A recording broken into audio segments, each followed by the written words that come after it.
So hello guys. तो हम discuss करेंगे आज मैटर इन आवर सराउंडिंग।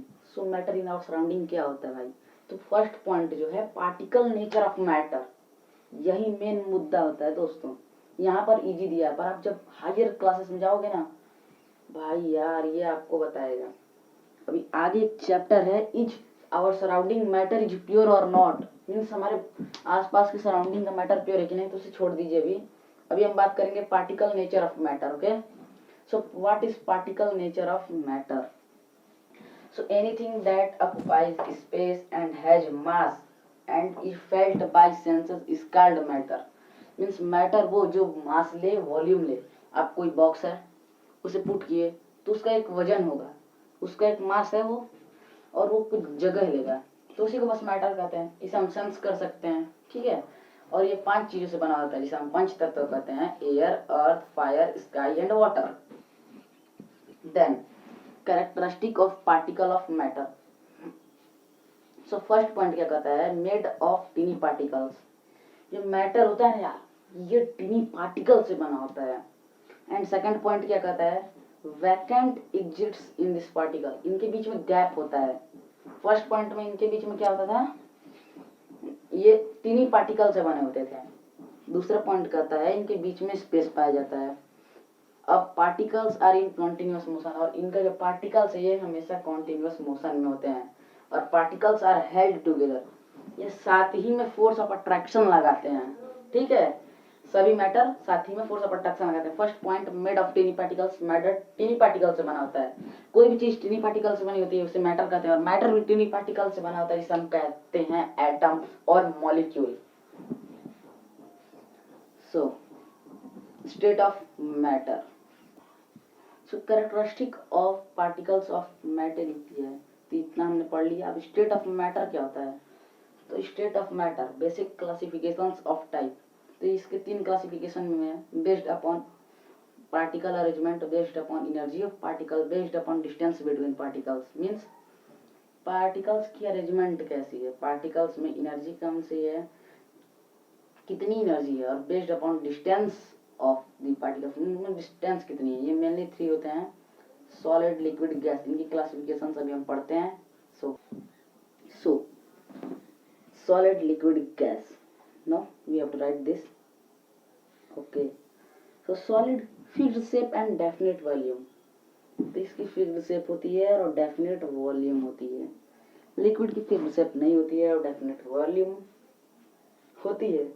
और गैस की ना फिक्स्ड वॉल्यूम होता है ना फिक्स्ड शेप होता है। अब देखो,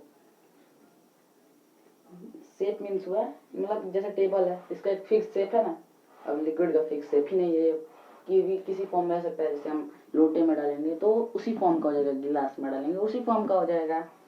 और भाई गैस की तो बात ही अलग है, गैस तो किसी भी चीज में स्टोर हो सकता है। अब बात करते हैं inter particles distance are smallest. इनमें इंटर पार्टिकल्स स्मॉलेस्ट होते हैं। इसमें इंटर पार्टिकल थोड़ा से स्पेस जो होता है थोड़ा लार्जर होता है, उसमें लार्जेस्ट होता है। अब पूछो क्यों? सॉलिड में ये डायग्राम देखो, इसमें छेद बहुत छोटे छोटे हैं। इसके जो छेद हैं वो थोड़े से गैप वाले हैं। इसका जो होल है बहुत ही ज्यादा, मीन्स यही बता रहा है इनका जो डिस्टेंस है स्मॉल होता है, इसका ज्यादा थोड़ा सा होता है और इससे बहुत ज्यादा होता है, ठीक है। अब बात करते हैं ये जो होता है सॉलिड इनकम्प्रेसिबल, मीन्स हम इसे किसी भी चीज में स्टोर नहीं कर सकते। जैसे हम सॉलिड को बोतल में, टेबल को हम बोतल में नहीं रख सकते, पर लिक्विड इसे हम, तो ये ऑलमोस्ट इनकम्प्रेसिबल, क्योंकि 100 ml वाटर जो है 100 ml वाली बोतल में ही तो स्टोर होगा ना। बताओ सही है कि नहीं? उसी तरह से ये ऑलमोस्ट इनकम्प्रेसिबल है, पर जो लास्ट वाला आता है गैस, ये तो हाईली कंप्रेसिबल है।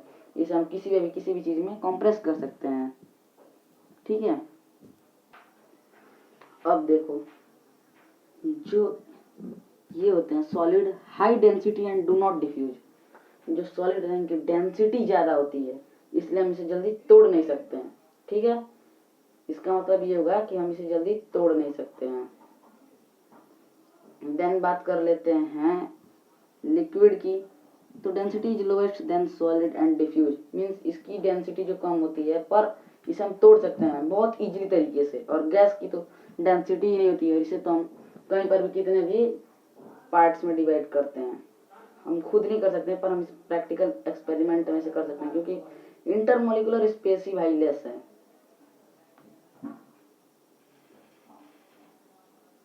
सो ये तो हुए थे कुछ बात।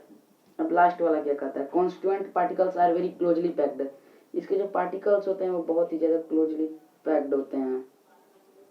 जिसके जो पार्टिकल होते हैं ये क्लोजली पैक्ड होते हैं, और गैस के जो पार्टिकल्स होते हैं ये बहुत ही ज्यादा क्लोजली पैक्ड नहीं होते हैं। जो कॉन्स्टिट्यूएंट पार्टिकल्स हैं ये लेस क्लोजली पैक्ड होते हैं।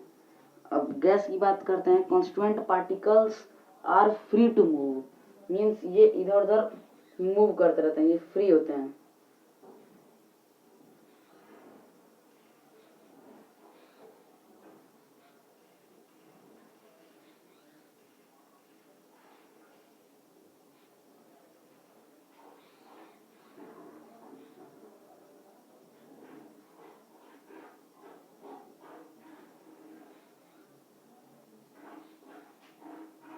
So let's deadlift.